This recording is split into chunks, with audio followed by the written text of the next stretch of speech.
స్థానిక సంస్థల ఉప ఎన్నిక ప్రశాంతంగా ముగిసింది. నారాయణపేటలో 99.5% మినహా మిగిలిన అన్ని మండలాల్లో 100% పోలింగ్ నమోదైంది. ఎటువంటి అవాంఛనీయ ఘటనలు జరగకుండా అధికారులు పగడ్బందీగా విధులు నిర్వహించారు.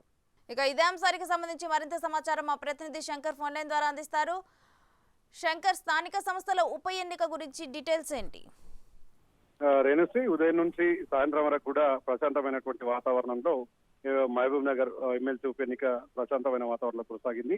ఈ నేపథ్యంలో ఉమ్మడి పాలమూరు జిల్లాకు సంబంధించినటువంటి 1439 ఓటర్లకు గాను 1437 మంది తమ ఓటు హక్కును ఇక్కడ వినియోగించుకున్నారు. మొత్తంగా ఉమ్మడి జిల్లా వ్యాప్తంగా 10 పోలింగ్ కేంద్రాలలో ఓటర్లు తమ ఓటు హక్కును వినియోగించుకునేందుకు అధికారులు పూర్తిస్థాయిలో సిద్ధం చేసి వారిని పూర్తిగా వినియోగించేందుకు అయితే పూర్తిస్థాయిలో ముందుకు వెళ్ళినటువంటి పరిస్థితి కనిపిస్తుంది. ముఖ్యంగా 10 పోలింగ్ కేంద్రాలలో అన్ని చోట్ల కూడా 100% పోలింగ్ నమోదు కాగా ఒక నారాయణపేట, నాగర్ కర్నూలు జిల్లాలో మాత్రం ఒకరొకరు, అంటే అక్కడ నాగర్ కర్నూలు ఒకరు మరియు నారాయణపేటలో కూడా ఒకరు ఓటింగ్ కు దూరంగా ఉన్నారు.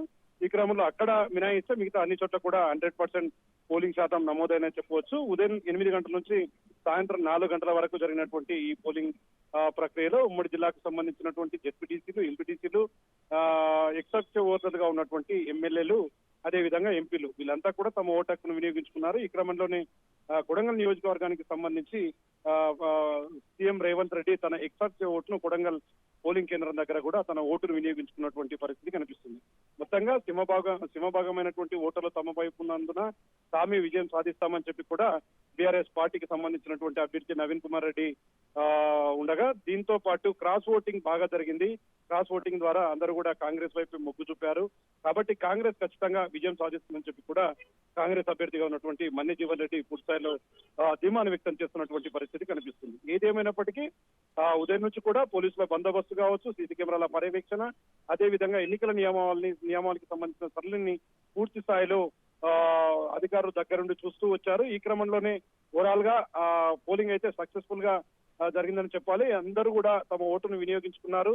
గత 5-6 రోజులుగా కూడా గోవాకు సంబంధించి ఏదైతే క్యాంపు రాజకీయాలకు తెలరేపినటువంటి టీఆర్ఎస్ నేతలంతా కూడా అక్కడ వారి పరిధిలో ఉన్నటువంటి ఎంపీటీసీలను, జెడ్పీటీసీలను రాయచూరు నుంచి నేరుగా పోలింగ్ కేంద్రాల దగ్గరకు తీసుకొచ్చి అక్కడ ఓటు వేయించేటటువంటి ప్రయత్నం అయితే చేశారు. మొత్తంగా అయితే ఒకవైపు బీఆర్ఎస్ ధీమాను వ్యక్తం చేస్తున్నప్పటికీ కాంగ్రెస్ గవర్నమెంట్ అధికారంలో ఉండడంతో తమ ఓటు వేస్తే ఆ అభ్యర్థికి ఓటు వేయడం ద్వారా భవిష్యత్తులో తాము తీసుకోబోయే అభివృద్ధి పనులకు కానీ మిగతా అన్ని విషయాల్లో కూడా తమకు చేదోడు వాదోడు కొట్టే క్రమంలో కూడా క్రాస్ ఓటింగ్ నడిచింది. పూర్తి స్థాయిలో కాంగ్రెస్ వైపే మొగ్గు చూపారని తెలుస్తుంది. ఏదేమైనప్పటికీ ఏప్రిల్ 2వ తేదీన జరగబోయేటటువంటి ఈ యొక్క ఎన్నికల ఏదైతే పోలింగ్ కు సంబంధించినటువంటి ఓటింగ్ ప్రక్రియకు సంబంధించినటువంటి ఎన్నికల లెక్కింపు ఉంటుంది. ఈ క్రమంలో వారి భవితవ్యం తెలియనుంది. ఇప్పటికే స్ట్రాంగ్ రూమ్ల దగ్గరికి ఈ పూర్తి స్థాయిలో ఇక్కడ ఉన్నటువంటి బ్యాలెట్ బాక్స్ అన్ని కూడా తరలించి వాటికి పారా కాస్తున్నటువంటి పరిస్థితి ఇక్కడ కనిపిస్తుంది.